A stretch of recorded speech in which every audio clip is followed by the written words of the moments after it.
themselves are holy, which they are. The Rudraksh is considered very, very sacred to Lord Shiva. And it's indigenous in this area. It's a very, very sacred tree and seed. But the mala is more than that. The practice of japa, which is using your mala, using your mala to chant, is an extraordinary practice. And it doesn't matter what religion you come from. It doesn't matter what name or form or how you worship the divine.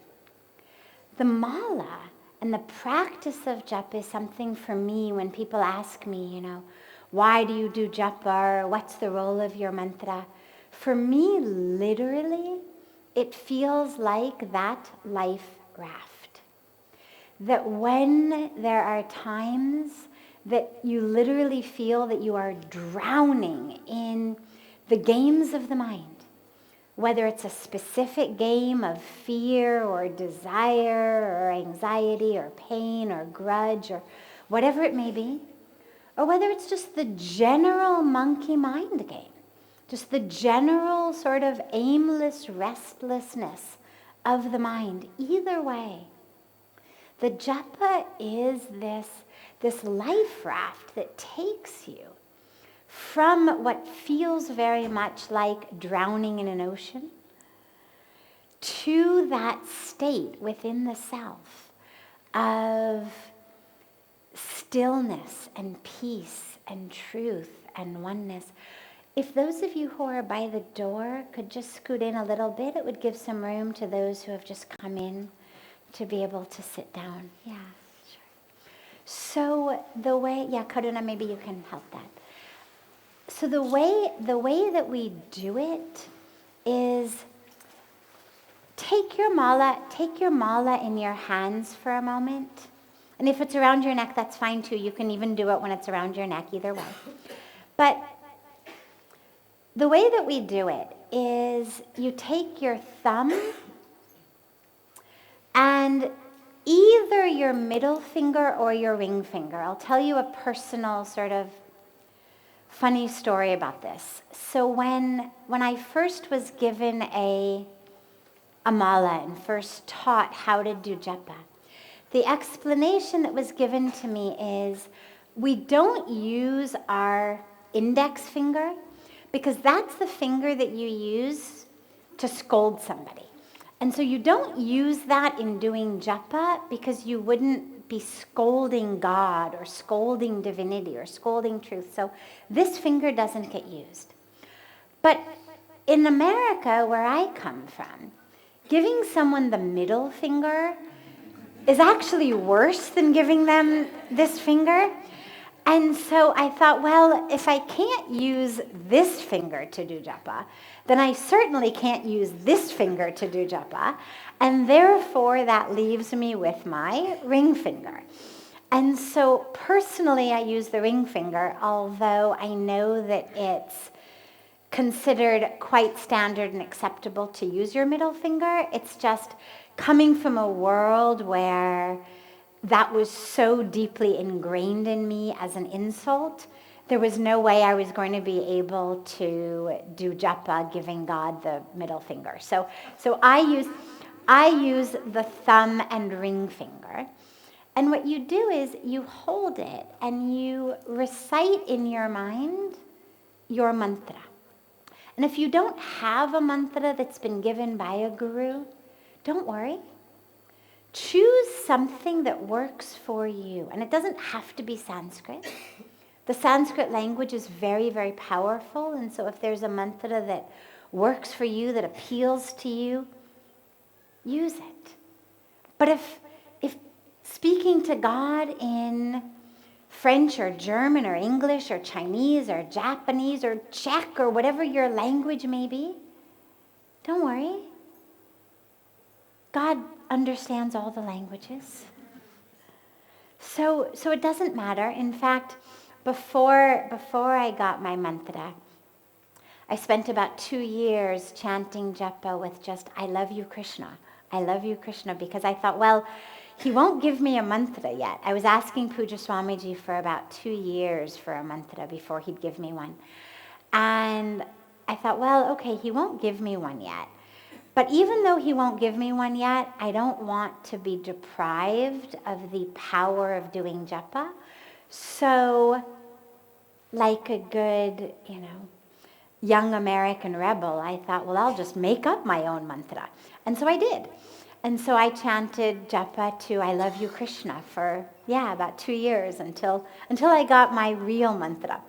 So whatever the mantra is that works for you, it also can be just a name of God. If a particular name of God is dear to you, that works. You can also chant Om. You can chant Soham like we do in the meditations. And you chant it once with each bead. And then you move to the next. And then to the next. And then to the next. So the mind is chanting and the fingers are turning. And what you'll find is doing this actually with your hands, it helps keep the mind focused. So the mind wanders anyway, it's the nature of the mind. But being able to actually turn the beads helps keep the mind focused. And again, there's no rule of how much you have to do. The malas you've been given have 108 beads. This one that I carry for ease is 27. So they're all in some denomination of that. 108 is very sacred.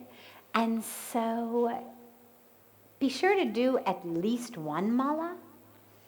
If you can do 2 or 3 or 5, nothing like it. But what's important is that each time when you chant with love. This is not a job to get through every morning. And so if 5 malas take so much time that it creates stress for you, it's better to chant 3 with love and joy than to chant 5 like something you're ticking off a to-do list. But then, of course, you may find over time that setting your alarm 10 or 15 minutes early so you can chant 5 with love and devotion is even more joyful. And what happens eventually is you're going to get to this point at the top. My little yellow strings have kind of come off from overuse, but you'll come to this point and you don't cross over that. So if you get to here, you don't cross over it. You spin it around and you start again in the other direction.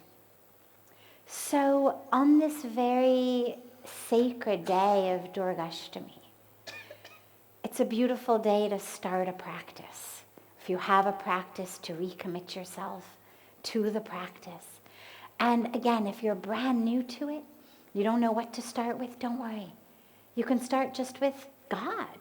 If to you that word works, if that evokes love for you, you can do love. You can chant love. Love is God. God is love.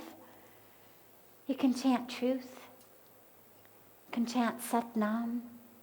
You can chant whatever your tradition, your path, whatever feels good. Jai Ma. I mean, there's things that have become more standard in the Western world of yoga and spirituality. And if that appeals to you, fantastic, chant it.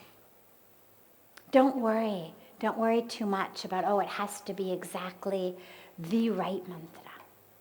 Choose one that you can pronounce properly, that you can remember, that flows naturally and easily so your brain isn't in trying to remember the words.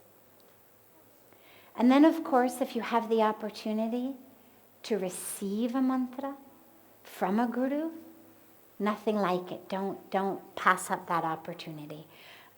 Because what it does is it takes the power of doing jap, which already is a power, And it gives you extra power. Because when the guru gives a mantra,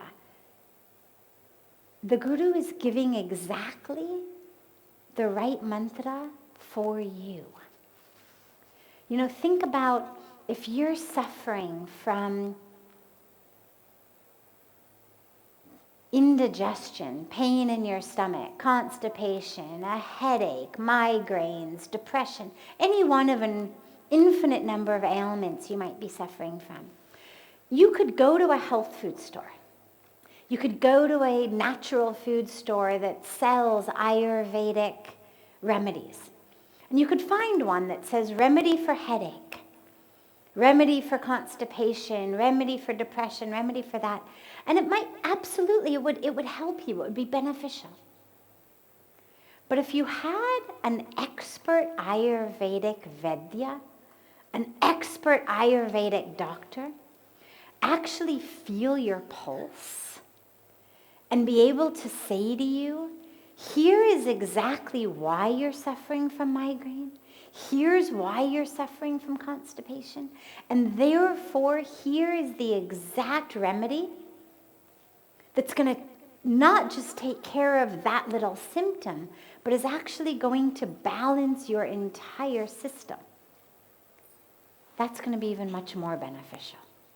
And in the same way, choosing a mantra is great. Yes, you will benefit. Absolutely, you will benefit. But having a guru look into you, through you, and know exactly what you need, and then give you that mantra, is even more powerful. So that brings us actually back to the question that had come up before our very special guests. And the question was, what was the who and the what that to me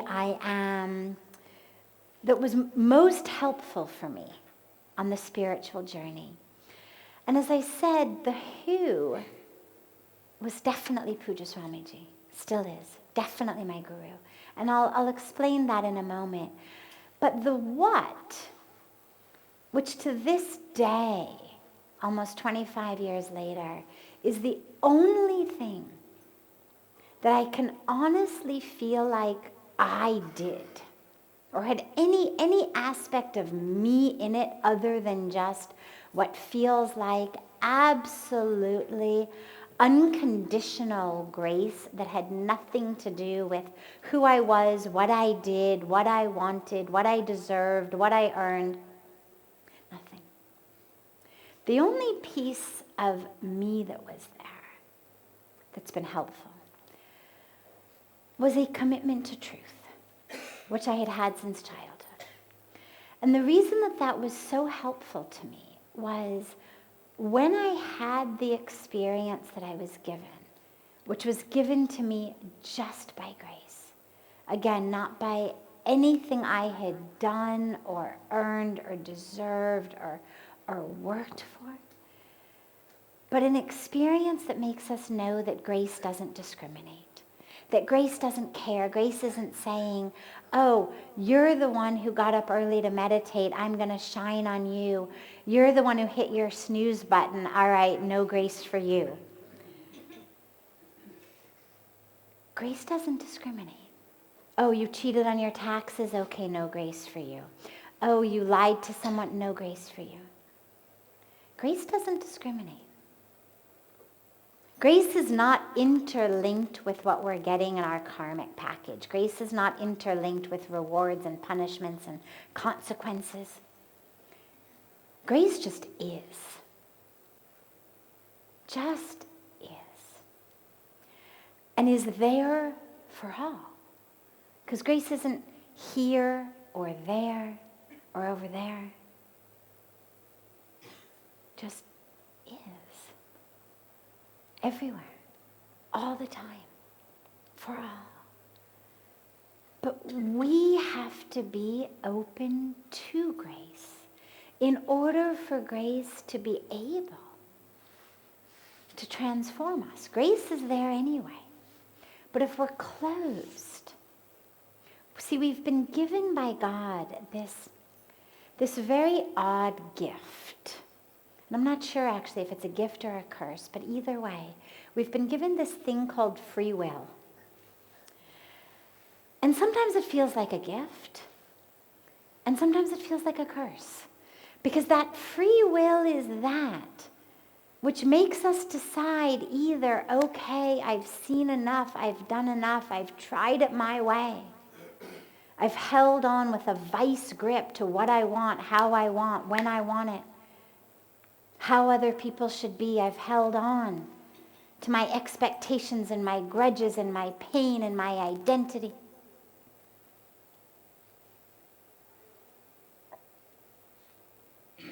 And we have free will to do that. But we also have free will to say, I'm done holding on. I've seen that, I've done that. I've wasted years of my life doing that. I'm ready to let it go. So that's when free will becomes a gift. But until we do that, it becomes this curse of, you can't make me. And it's not so much that God can't make us. It's that in creating us, we were given this free will. And so it's not a gift that God takes back. And so we have to use that free will to really say to ourselves, what do I want to do with this? Do I want to be able to hold on to grudges and pain and expectations and identities and negativity and judgments and my tiny, narrow way of seeing things? Or do I want to let go and leap into that which is possible? And so for me, that commitment to truth was so important, because when I had that experience, if I didn't have a commitment to truth like I did, an unrelenting commitment to truth, it would have been very easy to say, I didn't see that. That didn't happen. Or that was really nice. Now I'm going back to my life. That was really nice, but I couldn't actually move here. Well, that was really nice, but it wasn't actually meant to transform me. Maybe it was just meant to be a nice experience. And you pull down the curtain and go back to how things were. But because I had that commitment to truth, I wouldn't let myself. And I knew what I'd seen. I knew what I'd been given. I knew what I'd experienced. So that's that has been the most helpful. And it's been extraordinarily helpful along the way, because as I have challenges, as things come up, that commitment to truth keeps me grounded. Keeps you realizing this isn't about me. This is a story of grace. So that's the that. And the who, as I said, is Pujya Swamiji, my guru. Because even a commitment to truth, even having had an extraordinary spiritual experience, the ego is incredibly insidious. And the ego is incredibly versatile. It can wear an infinite number of hats, an infinite number of costumes. It can speak an infinite number of tongues. It will come to you in an infinite number of ways and try to derail you from the path. And the guru, the word guru literally means the one who removes the darkness and brings light. Now, it's not a darkness of evil. The Indian spiritual tradition is not a tradition that says, oh, you are evil at the core, you're a sinner, you're bad, you need to be saved. No, it's a tradition that says at the core, You are pure and perfect and divine, but you need to be liberated.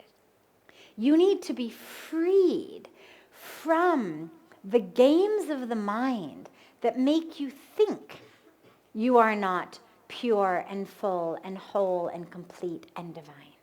You need to be liberated and freed from that darkness of ignorance that says you are weak, you are stupid, you are worthless, you are ugly, you are poor, you are this, you are that. So we speak about liberation, being freed from the darkness of ignorance of our ego. And so the guru is the one who shines the light and removes the darkness. And with that light, we see the truth and we live in the truth. It's not always fun. I talk a lot about it being very much, it feels to me, the felt sense experience is very much like being a lump of clay on a potter's wheel, where you find yourself frequently feeling like you're spinning around.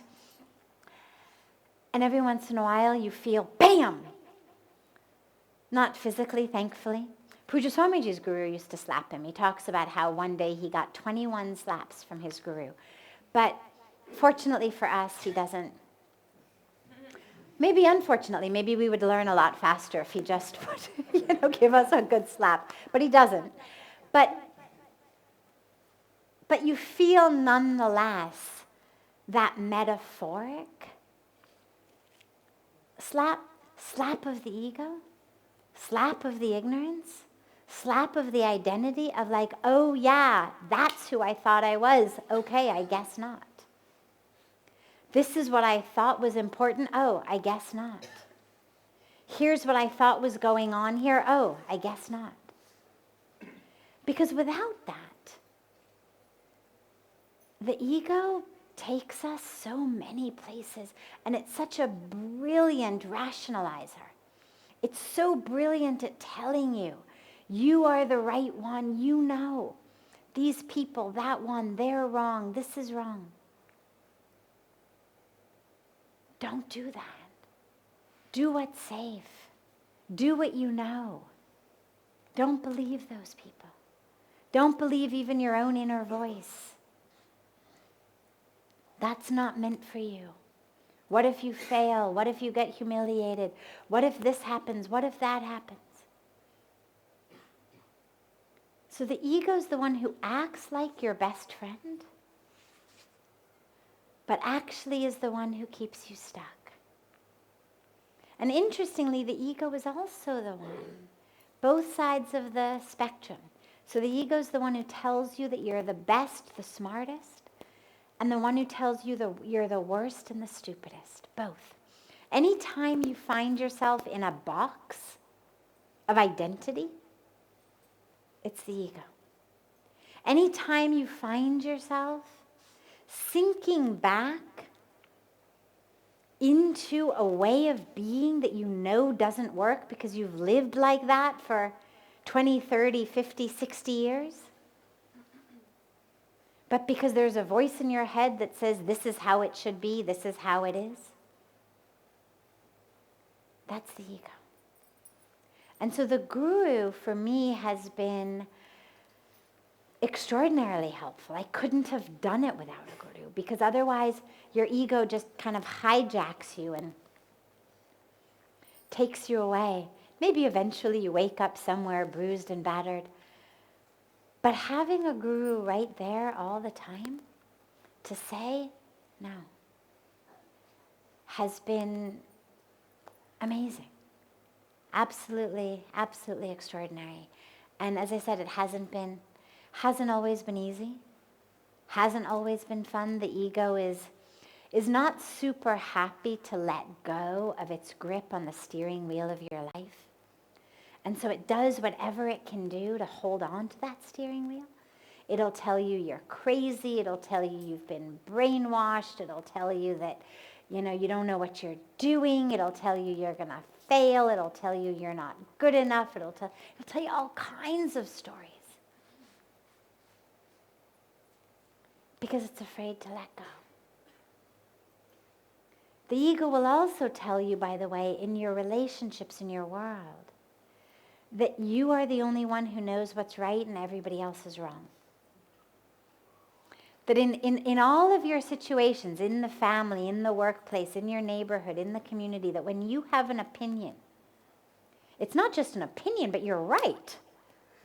This isn't just a matter of agreeing to disagree. This is a matter of, well, I'm right and you're wrong, but okay, maybe, because I'm spiritual, I might be humble enough to permit you to have your wrong opinion. Right? You see how insidious that becomes? Because see, it's playing like the good guy. It's playing like, look, here I am helping you be so humble and compassionate and loving to these people who have wrong ideas.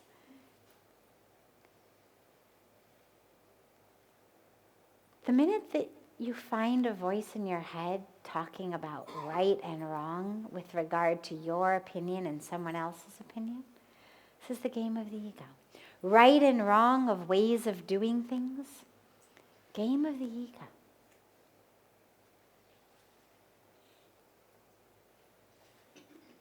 So having a guru be there to constantly shine that light has been a blessing beyond a blessing.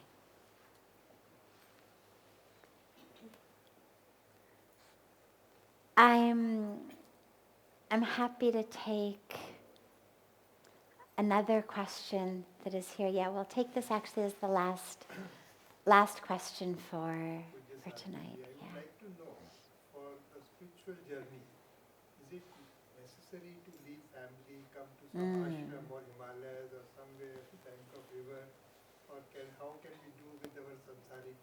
Great. So is it necessary for a spiritual journey to leave our families, to come to the Himalayas, to come to the banks of Ganga? Yes and no.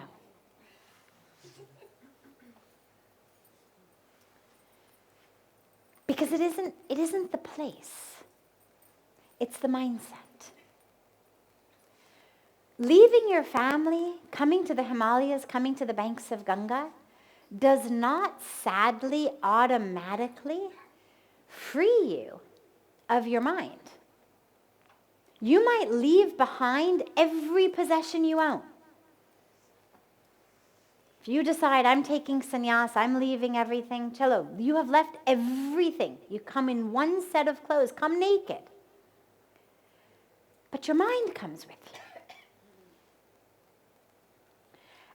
And the mind, much more than the clothes or the family members or the possessions, is actually that which is the greatest obstacle to our spiritual path.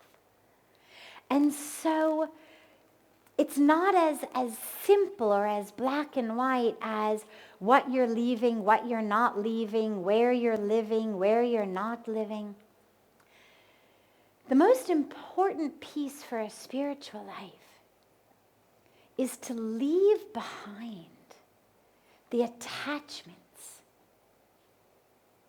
to the things of this world, to leave behind the illusion that the things of this world, whether they're actual tangible things, my house, my furniture, my car, my jewels, or whether they're intangible things, my career, my prestige, my social status, my identity, my story, my history, my opinion, which isn't an opinion because it's right. All of these things, these are the things we need to leave. But you could leave that sitting in a flat in a city anywhere in the world. And you could carry them with you to a cave in the Himalayas. Now, the reason that traditionally we talk about coming to these places, that we talk about renunciation, is because once you've decided I'm going to focus my mind and my life on God, on a spiritual practice, things in the world become very ready distractions.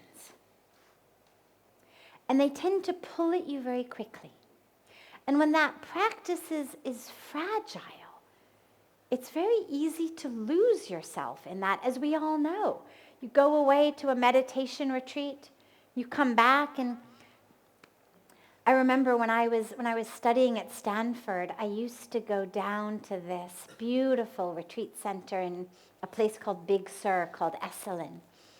And I was in school, I was in university and then getting a PhD, and so I would go for the weekends, Friday afternoon to Sunday afternoon, and I would take these meditation retreats, and by somewhere around Saturday afternoon, you'd feel, I'm so there, I got it completely. By Sunday after lunch, you leave and you're convinced you're there, you got it. Just compassion, loving kindness, because in those days the teachers were usually lamas of the Buddhist tradition.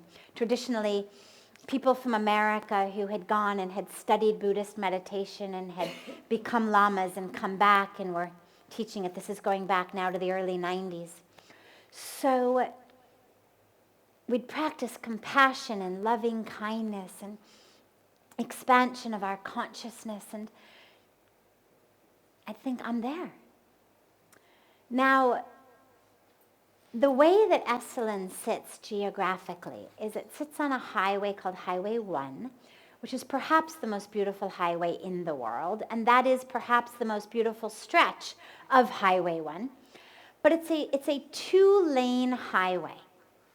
So from Big Sur up about maybe 60 miles, 50, 60 miles, about an hour, until you get to Carmel, Monterey.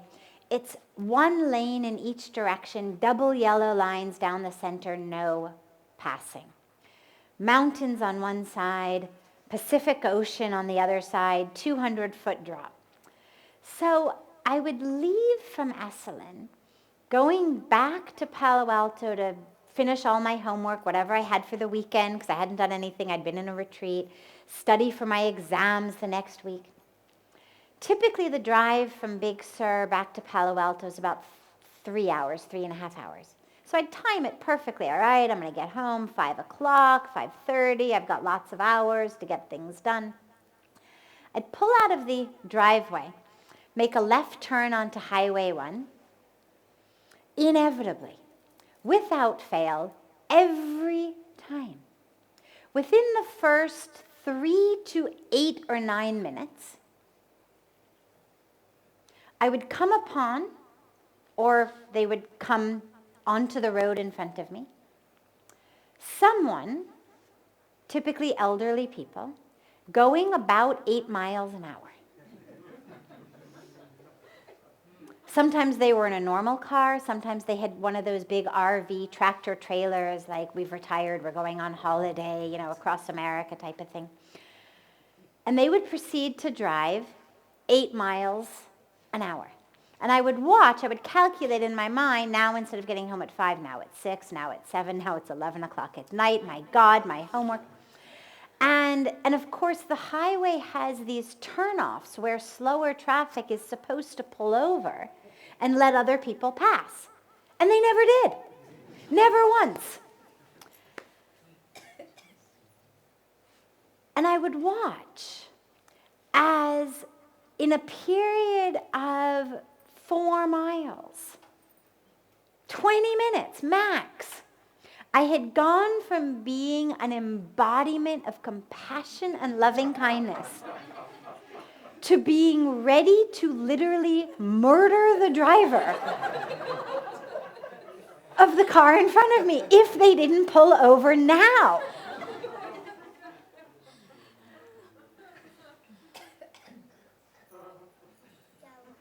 It's the mind. And I share the story because we all see this happen. You watch it in your life. And this is why having places that we come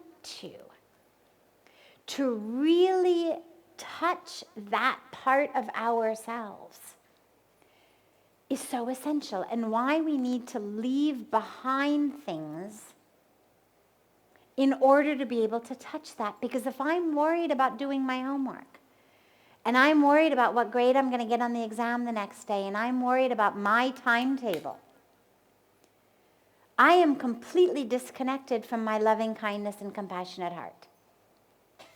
I have gone from the heart into the indoctrinated brain that immediately goes to worst case scenario. Okay, I get home late. It means I'm going to stay up late. I'm going to not get enough sleep, which means inevitably I'm going to get sick. Means I'm going to miss my exam, which means I'm going to fail the course, which means I'm going to have to drop out of school, which means I'm going to be a homeless failure forever, right? You see how the mind does this, right? One slowly driving elderly person on a holiday, and I'm homeless on the streets.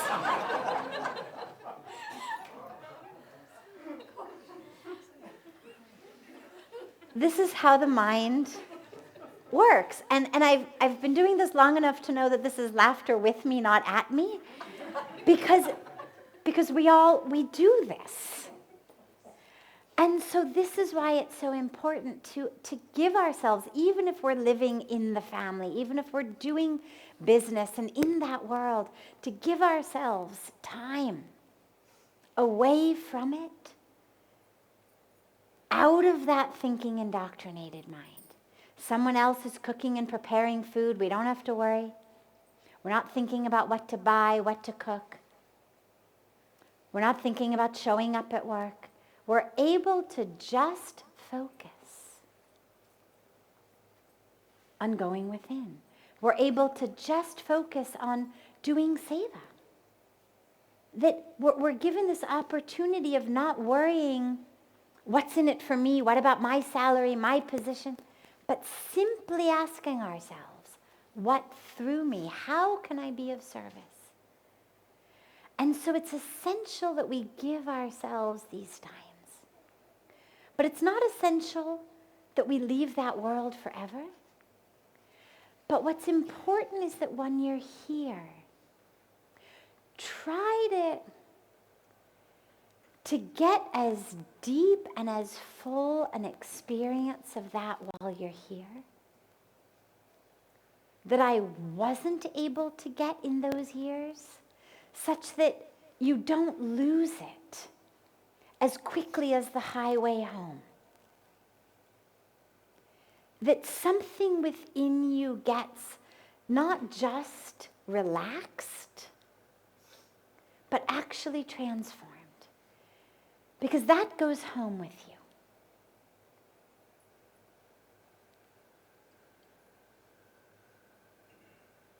There's so many examples from the scriptures of the sages and rishis who were householders. So there's no sense at all of you must leave it. But it's important also to realize that along with that truth, we do have a tradition in the Indian tradition of phases of life that we go through. And so we have phases of life of studying, and then we have phases of life of being a householder and a family man and doing all those things, during which time I still take time out. And we come to ashrams, we go on pilgrimage, we go for retreats. But then I go back and I keep being the family man doing the business. But then we enter the last two stages of our life, which are supposed to be, even for those who lived the non-sannyasi gresti life, we're still supposed to, as we enter what Pujya Swamiji calls the landing phase of life, to withdraw anyway.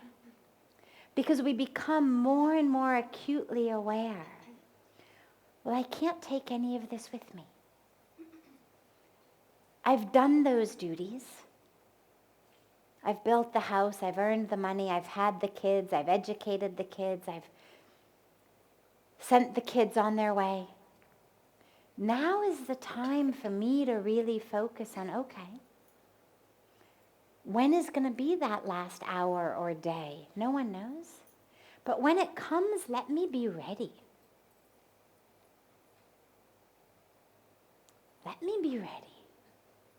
Let me live every day as though it were the last day.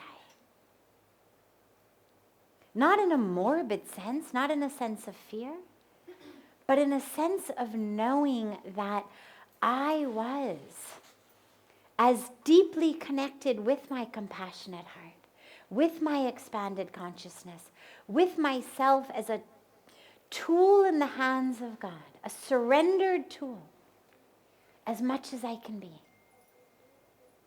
Because whether it's this hour or next hour or a couple hours hence, it's coming.